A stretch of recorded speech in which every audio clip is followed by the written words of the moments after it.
Yes, students, good morning, all of you. Students, in the previous lecture, we have calculated the number of atoms in a crystal lattice. Sorry, in a unit cell. एक unit cell में कितने number of atoms होते हैं हमने वो calculate करना सीखा. So now we will do close packed structure.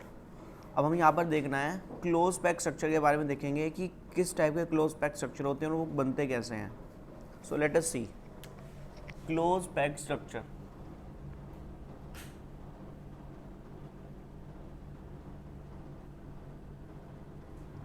तो देखिए यहाँ पर हम देखो क्लोज पैक स्ट्रक्चर के बारे में हम जो बात करें, देखो क्रिस्टल लैटिस जब हमारे बनते हैं उसके अंदर एटम्स अरेंजमेंट एटम्स का अरेंजमेंट होता है. तो एटम्स किस तरह से अरेंज होते हैं वो हमको यहाँ पर देखना है. सो बहुत ध्यान से देखेंगे. तो सबसे पहले हम यहाँ पे देखेंगे close packing in one dimension. सबसे पहले हम देखेंगे close packing in one dimension. One dimension में क्लोज पैकिंग देखनी है.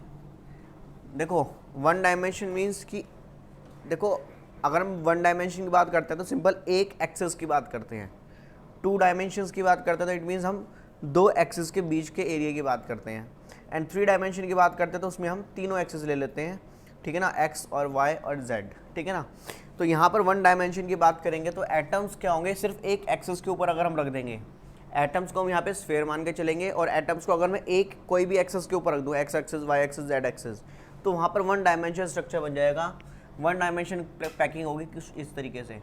जैसे कि एटम है, एक लाइन में मैंने उनको रख दिया तो ये वन डायमेंशन पैकिंग हो गई इस तरीके से. This is a one dimension packing. अब यहाँ पर आता है कोऑर्डिनेशन नंबर. कोऑर्डिनेशन नंबर की अगर हम बात करें, कोऑर्डिनेशन नंबर क्या होता है, number of sphere touching to the given sphere. कितने स्फीयर हमारे जो गिवन स्फीयर है उसको टच कर रहे हैं उसको हम क्या कहते हैं, कोऑर्डिनेशन नंबर. तो देखिए यहाँ पर इस स्फीयर को कितने एटम टच कर रहे हैं, एक ये टच कर रहा है, एक ये टच कर रहा है, तो उसका कोऑर्डिनेशन नंबर हो गया इसका बच्चों 2. Is it clear. चलिए अब हमको बात करनी है close packing in two dimensions. Close packing in two dimensions. तो देखते हैं, बहुत ध्यान से देखेंगे. Close packing in two dimension. So let us see. देखिए बच्चों, close packing in two dimension अगर हमको देखना तो दो तरीके की होती है. एक स्क्वायर क्लोज पैकिंग होती है और एक होती है हेक्सागोनल क्लोज पैकिंग. सो बहुत ध्यान से देखेंगे. सबसे पहले हम बात करते हैं square close packing. Square close packing. So in square close packings two dimension की बात करें, एक्स और वाई एक्सिस की, एक्स और वाई एक्सिस मतलब कि दो एक्सिस की बात करेंगे. ठीक है ना. तो देखिए यहाँ पर मैंने क्या करा, सबसे पहले तो एक एटम की लेयर बनाई इस तरीके से. ये एटम की लेयर बन रही है, एक वन डायमेंशन लेयर. फिर मैंने इस एटम के ऊपर एक और एटम रख दिया इस तरीके से. एटम के ऊपर इस तरह से एटम रख दिया मैंने. एटम के ऊपर एटम रख रहा हूँ मैं. मतलब कि मैंने फर्श पे एटम रखना स्टार्ट कर दिया और एक लेयर इस तरीके से बना ली. तो ये बच्चों क्या बन गई, स्क्वायर क्लोज पैकिंग. आप ये समझो जैसे हम फर्श पे टाइल्स लगाते हैं ना, ऐसे ही मैंने क्या करा, फर्श पे मैंने बॉल्स रखना स्टार्ट कर दिए. एक लाइन में ऐसे बॉल रखी, फिर उसके आगे एक और बॉल रखी, उसके आगे और बॉल रखी. मतलब रोज़ में मैं बॉल लगाता चला गया और एक लेयर बना ली पूरे सरफेस पे मैंने किसकी, बॉल्स की. और कुछ बॉल्स को कुछ इस तरह से रखा, बॉल के आगे बॉल इस तरीके से, साइड में बॉल और बॉल के आगे बॉल लगा रहा हूँ इस तरीके से. ठीक है ना. तो आमने सामने, बिल्कुल आमने सामने लगेंगे इस तरीके से. तो यहाँ पर क्या होगा, एक स्क्वायर क्लोज पैकिंग होगी. इसको स्क्वायर क्लोज पैकिंग क्यों कहा गया है, आप देखो इस एटम और इस एटम और इस एटम, इन सबके सेंटर को अगर मैं जोड़ता हूँ तो एक स्क्वायर बन जाएगा. यहाँ पे देखो क्योंकि एक्चुअली परफेक्ट शेप नहीं बन पाएगी क्योंकि स्फीयर छोटे बड़े हो रहे हैं. ठीक है ना. तो बट यहाँ पर अगर हम प्रॉपर हर स्फीयर एक साइज़ का होगा स्क्वायर, मतलब कि और इस तरह से हम पैकिंग करेंगे तो यहाँ पर स्क्वायर बनेगा. तो इसलिए ये क्या कहलाता है, स्क्वायर क्लोज पैकिंग. और आप देखो इसको मैं इस तरह से भी बना सकता हूँ.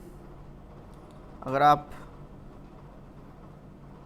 ध्यान से देखें, देखिए ये जो स्फीयर है किस किस से टच कर रहा है, इस स्फीयर से टच कर रहा है यहाँ से, इस स्फीयर से टच कर रहा है यहाँ से, इस स्फीयर से टच कर रहा है यहाँ से और इस स्फीयर से टच कर रहा है यहाँ से, और इसको मैं इस तरह से कनेक्ट करता हूँ। अब आपको शायद नज़र आ रहा होगा पूरा स्क्वायर, ठीक है ना। और एक एटम कितने एटम से कनेक्ट हो रहा है? 4 एटम से कनेक्ट हो रहा है। एक एटम कितने एटम से कनेक्ट हो रहा है? 4 एटम से। सो कोऑर्डिनेशन नंबर इज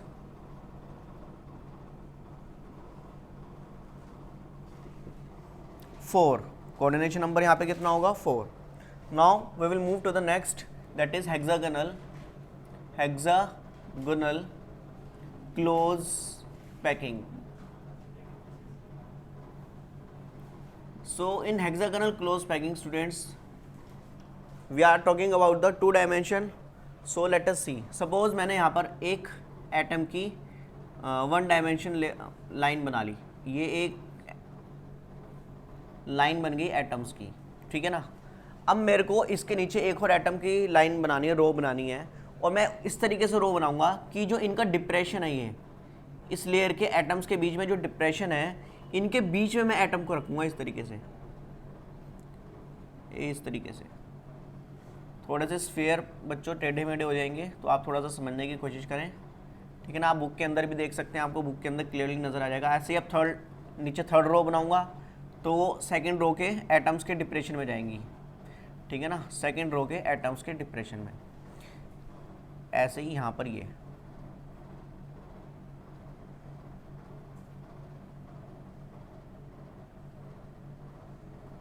ठीक है ना। तो इस तरीके से हम यहाँ पर ये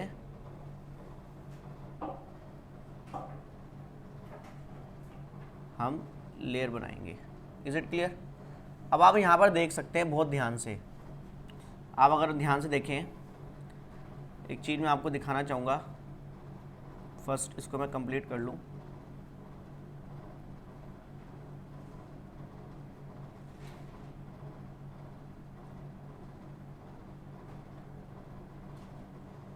ये हेक्सागोनल क्लोज पैकिंग, इसको हम क्यों कहेंगे? देखो, आप अगर इस एटम को देखो, ये कितने एटम से कनेक्ट है? 1 2 3 4, इससे यहाँ से कनेक्ट है, ठीक है ना। 5 6, इन सब से कनेक्ट है। और अगर मैं इनको सबको कनेक्ट करूँ इनके सेंटर को, तो आप देखेंगे यहाँ पर कि क्या बन रहा है? यहाँ पर हेक्सागन, एक हेक्सागन बन रहा है यहाँ पर इस तरीके से। ये तो ये हेक्सागोनल क्लोज पैकिंग होगी। एक एटम कितने एटम से कनेक्ट है? 6 से। तो coordination number, so coordination number is 6। Coordination number कितना हो गया? 6 हो गया। Is it clear? तो यहाँ पर बच्चों हमने इस तरह से पैकिंग करी है, लेयर के नीचे, मतलब कि एक रो के नीचे दूसरी रो, लेकिन यहाँ पे रो जो है वो सेकंड लेयर, जो ऊपर वाली लेयर है उसके डिप्रेशन, उन एटम्स के डिप्रेशन के बीच में सेकंड वाली रो का एटम जाएगा। Is it clear? तो इस तरीके से हम यहाँ पर कोऑर्डिनेशन नंबर 6 हमारा हो गया, क्योंकि यहाँ पर ये एटम 6 एटम से कनेक्टेड है और ये हेक्सागोनल क्लोज पैकिंग हो गई। चलिए अब बात करते हैं बच्चों यहाँ पर बेसिकली 3 डायमेंशनल क्लोज पैकिंग इन 3 डायमेंशन। बच्चों इसको थोड़ा सा ध्यान से देखेंगे, क्योंकि 3 डायमेंशन स्ट्रक्चर है। तो आप लोग वैसे तो इसको बुक के अंदर देख सकते हैं, आप लोगों को बुक के अंदर स्ट्रक्चर अवेलेबल है, बट आप अब थोड़ा ध्यान से इसको देखेंगे। तो यहाँ पर जो क्लोज पैकिंग इन 3 डायमेंशन है, तो यहाँ पर भी इसको हमने 2 पार्ट्स में डिवाइड करा है। 3 dimension close packing for 2 dimension square close packing. 2 dimension square close packing को लेकर हमको 3 डायमेंशन बनाना है, और फिर हमको बाद में दूसरी हमको 3 डायमेंशन क्लोज पैकिंग बनानी है कि 2 डायमेंशन हेक्सागोनल क्लोज पैकिंग को लेकर 3 डायमेंशनल क्लोज पैकिंग बनानी है, ठीक है ना। तो सबसे पहले हम क्या करेंगे? 3D close packing by using 2D square close packing. So let us see. देखो बच्चों, कोशिश मेरी पूरी रहेगी आप लोगों को बोर्ड पे इसको क्लियरली आप लोगों को रिप्रेजेंट करने की, बट फिर भी मैं आपको इसको, लेकिन स्क्वायर जो क्लोज पैकिंग, इसको मैं आपको कहूँगा कि बुक से आप देखो इसको, ठीक है ना, और इसको थोड़ा सा समझने की कोशिश करें क्या होगा। देखिए मैंने नीचे स्क्वायर क्लोज पैकिंग, ये क्या है, हमारे फ्लोर पर एक एटम्स की लेयर बन गई और हमने वो लेयर कैसे बनाई, एटम के आगे एक एटम रखा, हर रो में एक एटम के आगे एक एटम रखा, मतलब ये एटम की रो थी तो एटम के आगे एटम, फिर एक ऐसी रो आई एटम के आगे एटम, और जैसे ये रो है एटम के आगे हमने एटम रखा, और बराबर वाले रो में जो एटम है दोनों कैसे होंगे, एडजेसेंट में होंगे, मतलब उनके डिप्रेशन में नहीं होंगे। बट यहाँ पर क्या होगा, एटम्स डिप्रेशन में होंगे। Is it clear. अब देखिए मैंने यहाँ पर क्या करा, एक लेयर बना ली एटम्स की लेयर बन गई। अब उस एटम्स की लेयर के ऊपर हमने एक और लेयर बनानी है, उन एटम की लेयर के ऊपर एक और लेयर बनानी है, 2D लेयर। पहले हमने एक 2D लेयर बनाई, अब उसके ऊपर एक और 2D लेयर बनानी है। और 2D लेयर कैसे बनेगी, देखो एक लेयर ये बन गई, अब इसके ऊपर मेरे को एक और एटम रखना है, तो मैं जो एटम रखूंगा इस वाले एटम के जस्ट ऊपर रखूंगा, कंसाइड करूंगा, मतलब मेरी जो सेकंड लेयर बनेगी वो फर्स्ट लेयर के ऊपर कंसाइड कर जाएगी। मेरी जो सेकंड लेयर के एटम होंगे इन एटम के जस्ट ऊपर होंगे, इन एटम के जस्ट ऊपर होंगे। समझ आ गई। तो आपकी स्क्वायर क्लोज पैकिंग बन जाएगी 3D फॉर्म में, तो आप देख सकते हो। और इसको हम क्या कहेंगे, CCP, क्यूबिक क्लोज पैकिंग, ठीक है ना। ये एक तरह से क्यूबिक क्लोज पैकिंग बन जाएगी। अब आप बुक के अंदर देख सकते हैं, फिगर है आपकी NCERT के अंदर, जहाँ पर 3 डायमेंशन क्लोज पैकिंग, वहाँ पर basically 3 dimension close packing from 2 dimension square close packing लिखा हुआ है लेयर, और वहाँ पर आपको बनाकर दिखा रखा है। अच्छा एक चीज़ और है बच्चों, यहाँ पर सारी लेयर एक जैसी है, सारी लेयर एक जैसी है ना। तो ये भी ए लेयर, ये भी ए लेयर, ए लेयर, क्योंकि सारी एक जैसी है। बट अगर हम यहाँ पे बात करें, ये लेयर ए है तो ये बी है, दोनों अलग अलग हैं। ये ए, क्योंकि ये और ये दोनों एक दूसरे के आमने सामने आ रही हैं। ऐसे ये और ये सेकंड और फोर्थ आमने सामने आ रही है, तो ये बी हो गई, तो ए बी टाइप आती है। अब ऐसे ही जब हम 3 डायमेंशन क्लोज पैकिंग करेंगे तो ये स्क्वायर क्लोज, ये तो हमने बात करी थी अभी लेयर के फॉर्म में, हर रो एक जैसी थी। अब हम यहाँ पे बात करेंगे layer, first layer, second layer, third layer, fourth layer. तो यहाँ पर जो है नीचे से ऊपर जाते जाते भी लेयर कैसी होंगी, एक जैसी होंगी, तो ए लेयर बनेगी यहाँ पर, ठीक है ना। तो इस बात को ध्यान से रखेंगे। और पैकिंग एफिशिएंसी की यहाँ पे बात करते हैं, एटम की पैकिंग कैसे है। देखो बच्चों, पैकिंग एफिशिएंसी की बात हम ये करते हैं कि कितना स्पेस उन्होंने ऑक्यूपाई करा हुआ है, ठीक है ना, कितना स्पेस उन्होंने ऑक्यूपाई करा हुआ है टोटल स्पेस के अकॉर्डिंगली, ठीक है ना, उसको कहते हैं पैकिंग एफिशिएंसी। क्योंकि देखो जब बॉल्स, अगर मैं किसी भी रूम में बॉल्स, पूरे कमरे को हम बॉल से फुल कर दूं तो बीच में फिर भी गैपिंग रह जाती हैं, वो क्या होते हैं, खाली जगह होती है, उनको कहते हैं voids. Empty space between the atoms is called voids, उनको हम क्या कहते हैं, वॉइड्स। अब मेरी बात को बहुत ध्यान से समझेंगे बच्चों, जो ये वॉइड्स होती हैं, इन वॉइड्स को जो खाली स्पेस है और कितनी स्पेस उन्होंने ऑक्यूपाई करी है, उसके अकॉर्डिंगली हम निकालते हैं पैकिंग एफिशिएंसी। पैकिंग एफिशिएंसी निकालना सीखेंगे, लेकिन मैं आपको बता दूं, जो यहाँ पर स्क्वायर, जब हमने स्क्वायर क्लोज पैकिंग का यूज़ करके 3D क्लोज पैकिंग बनाई है यहाँ पर, तो उसकी पैकिंग एफिशिएंसी कितनी है, 52.4% पैकिंग एफिशिएंसी है इसकी। Is it clear. चलिए अब हम यहाँ पे बात करते हैं नेक्स्ट,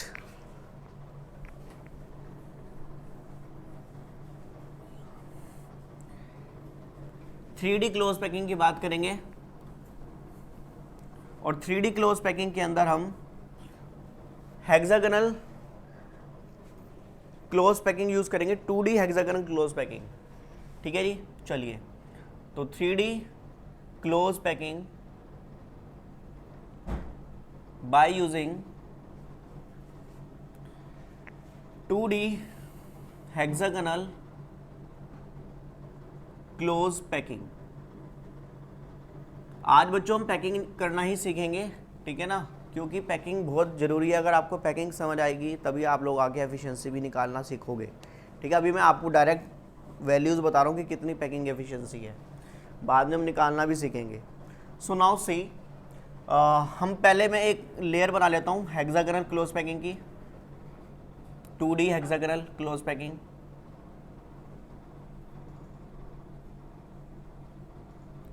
कोशिश करूँगा बच्चों कि सारे स्फीयर एक साइज़ के एक जैसे बने, बट थोड़ा सा आप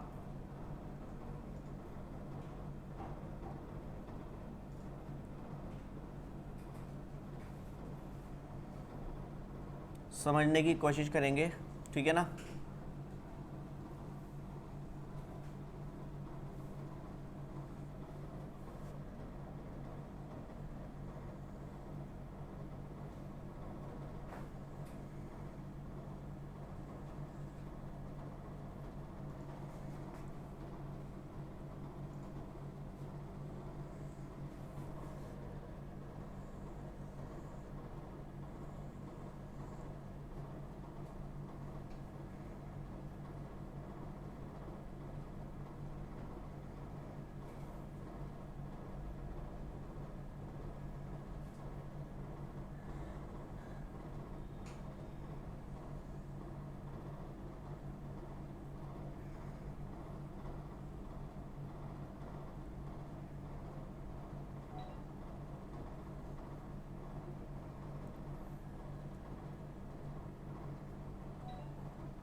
चलिए, ये हेक्सागोनल बच्चों मैंने क्लोज पैकिंग बनाने की कोशिश करी है, ठीक है ना, तो आप इसको थोड़ा सा ध्यान से देखेंगे। तो ये अभी तो 2 डायमेंशन बनी है, एक लेयर बनी है, इट मीन्स हमने फ्लोर पे एक लेयर बना ली, ठीक है ना। तो आपको यहाँ पर ये ट्रायंगल्स नज़र आ रहे होंगे, ठीक है। अब मेरे को रखनी है इसके ऊपर सेकेंड लेयर ऑफ एटम रखनी है, बिल्कुल हेक्सागोनल फॉर्म में, ठीक है ना। लेकिन मैं सेकेंड लेयर कहाँ रखूँगा? मैंने जब स्क्वायर क्लोज पैकिंग के अंदर क्या करा था, सेकेंड लेयर जो रखी थी वो एटम्स के जस्ट ऊपर रखी थी, एटम्स के ऊपर एटम कंसाइड हो रहा था, एक एटम के ऊपर एटम। अब बट यहाँ पर क्या करना है, एटम के बीच में ये जो डिप्रेशन हो रहा है, इन डिप्रेशन के बीच में एटम रखना है, ठीक है ना। तो सेकेंड लेयर मैं कहाँ रखूँगा? इस तरीके से, ये इसको मैं डॉटेड बना देता हूँ इस तरीके से, ठीक है ना।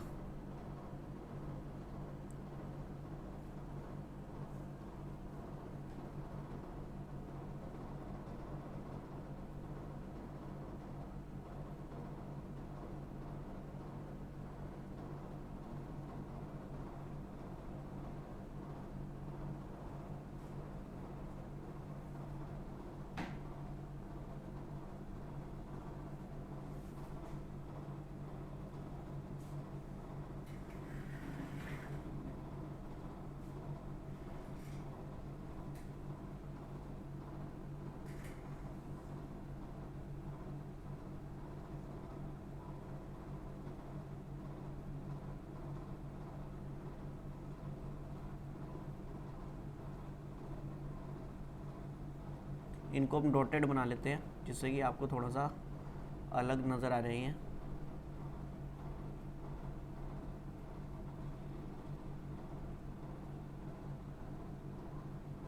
इस तरीके से तो आपको शायद अब लेयर थोड़ी सी अलग नज़र आ रही होगी, ठीक है ना। अब आप देख रहे होंगे, अब मैं आपको एक चीज़ बता दूं, मैंने आपको बताया था voids means the empty space present between the atoms के बीच में जो एम्प्टी स्पेस होता है उसको हम वॉइड्स कहते हैं। 2 तरह की वॉइड्स होती है, पहले उसको समझ लेंगे, एक टेट्राहेड्रल वॉइड्स और एक ऑक्टाहेड्रल वॉइड्स। टेट्राहेड्रल वॉइड कैसे बनती है? देखो, ये 3 एटम्स हैं इस तरीके से, और इन एटम के बिल्कुल डिप्रेशन में एक और हमने ऊपर एटम रख दिया, मतलब कि नीचे जो 3 एटम थे ये फर्स्ट लेयर के हैं और ये एटम जो है सेकंड लेयर का मान के चलो। तो ये मैंने क्या बना दिया, ये जो वॉइड, ये जो खाली जगह है इसको मैं क्या कहूँगा? Tetrahedral void. अब ऑक्टाहेड्रल वॉइड की बात करते हैं अगर हम, तो नीचे वाली लेयर के 3 एटम मैं ऐसे बना लेता हूँ। अब ऐसे ही ऊपर वाली लेयर के, इसके ऊपर जो लेयर आएगी उसके भी कितने एटम बनेंगे यहाँ पर? बेसिकली इसमें आपके एटम बनेंगे 3। थोड़ा सा मैं इसको दोबारा से बनाता हूँ।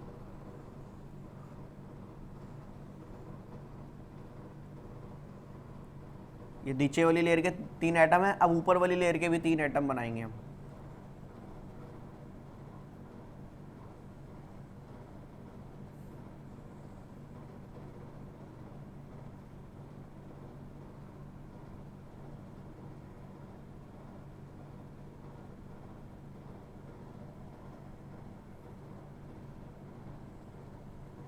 इस तरीके से, तो यहाँ पे जो ये वॉइड बन रही है ये हो गई octahedral void. Is it clear? तो चलिए अब हम यहाँ पर बनाना है। अब एक और, मतलब कि मैं नीचे इसके इस तरह से बना रहा हूँ।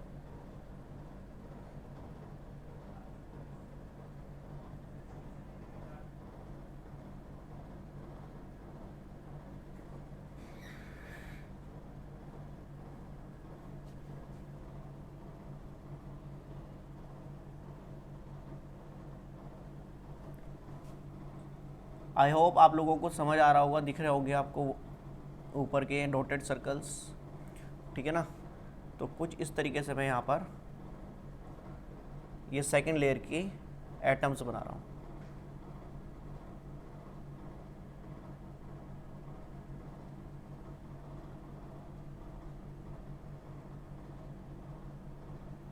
अब आप देख सकते हो बच्चों, यहाँ पर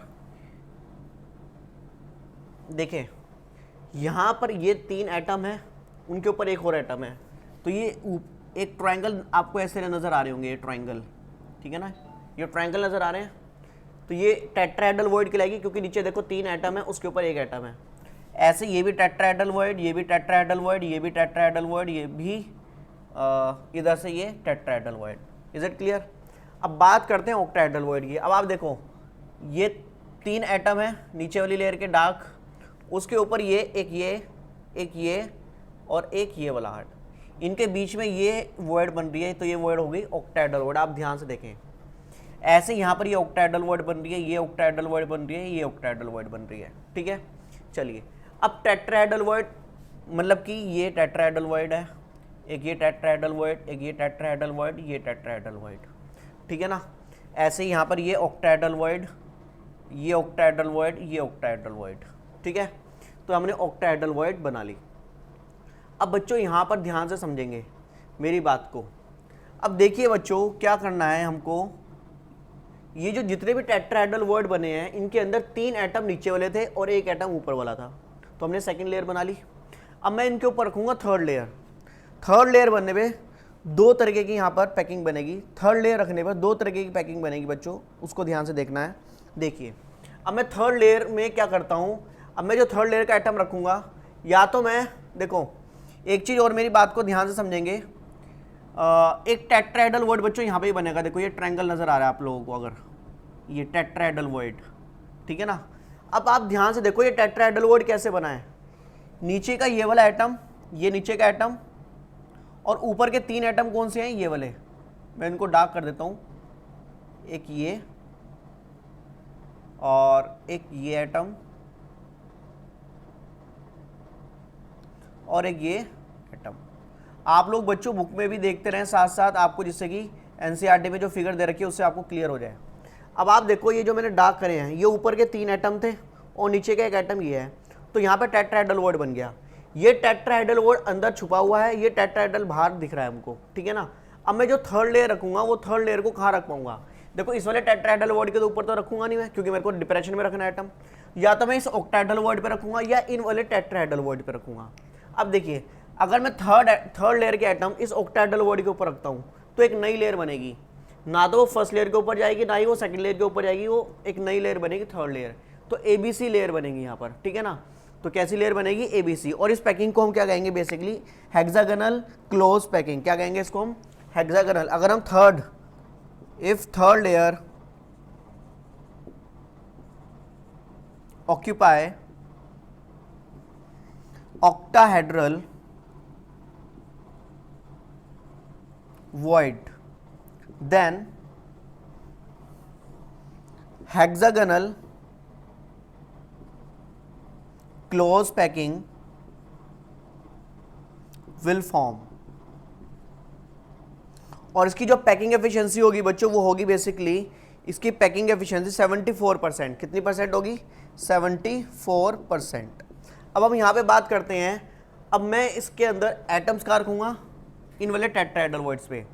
थर्ड लेयर में कहाँ रखूँगा, इन वाले टेट्राहेड्रल वर्ड्स पे जो हमको बाहर नज़र आ रहे हैं। तो देखो अब मैं जब इसके ऊपर एटम रखूँगा यहाँ पर टेट्राहेड्रल वर्ड में, तो जो थर्ड लेयर का एटम आएगा वो फर्स्ट लेयर के एटम के जस्ट ऊपर आएगा। आप ध्यान से देखो थर्ड लेयर का एटम फर्स्ट लेयर के एटम के जस्ट ऊपर आ रहा है या नहीं आ रहा है। तो ये क्या हो जाएगा, फर्स्ट वाली लेयर और थर्ड वाली लेयर एक जैसी हो जाएगी। ऐसे ही सेकंड वाली लेयर और फोर्थ वाली लेयर एक जैसी होगी, तो वहाँ पर ए बी टाइप होगा।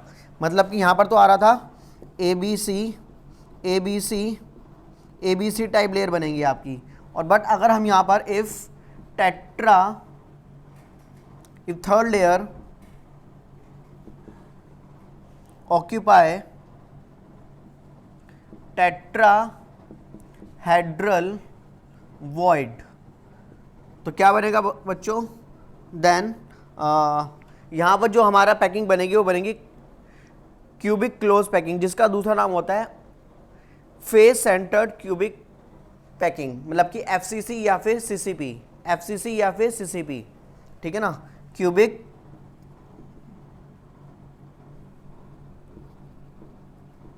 क्लोज पैकिंग,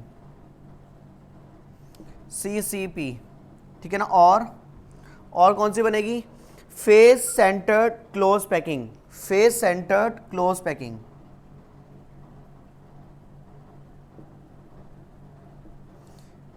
जिसको हम क्या कहते हैं बच्चों, एफसीसी।